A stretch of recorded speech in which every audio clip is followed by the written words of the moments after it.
আচ্ছা, আজকে আপনাদেরকে করে দেখাবো ওয়াটারমেলন পুডিং। সেজন্য এখানে একটা তরমুজের অর্ধেক অংশটা নিয়ে নিয়েছি। এখন এটাকে একটা চামচের সাহায্যে তুলে একটা বাটিতে রেখে দিচ্ছি।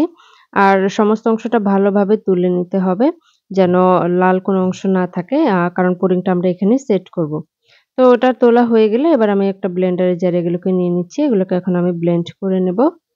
আপনারা চাইলে হাত দিয়ে চিপে রসটা বের করে নিতে পারেন। তবে ব্লেন্ডারে ব্লেন্ড করে নিলে ভালো হয়। ব্লেন্ড করে চলে এসেছি। এখন একটা ছাঁকনির সাহায্যে আমি এগুলোকে ভালোভাবে ছেঁকে এর রসটাকে আলাদা করে নিচ্ছি। আর অবশিষ্ট এই অংশটাকে আমি এখন ফেলে দেব। অবশ্যই ছেঁকে নিতে হবে, না হলে কিন্তু এই বিচিগুলো পুডিং এ লেগে যাবে।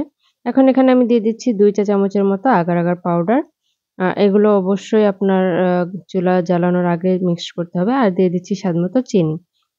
সবগুলো উপকরণ ভালোভাবে মিক্সড করে এখন আমি চুলায় নিয়ে এসেছি। আর চুলার আঁচটা মিডিয়ামে রেখে এটাকে বলক তুলে নিতে হবে। বেশি জাল করার প্রয়োজন নেই। জাস্ট ৪-৫ মিনিটের মতো বলক আসা পর্যন্ত জাল করে নিলেই হবে। তো জাল করা হয়ে গেলে গরম অবস্থায় আমি পুডিংটাকে সেট করে নেব। এখানে যে তরমুজের খোসাটা রেখেছিলাম তাতে আমি সেট করে নিচ্ছি। আর পুডিংটা যাতে ভালোভাবে বসে সেজন্য এখানে নিচে একটা বোল দিয়ে দিয়েছি। তো ১০ মিনিট বাইরে ঠান্ডা করে রেখে এরপর ২ ঘন্টার জন্য ফ্রিজে রেখে দিয়েছিলাম।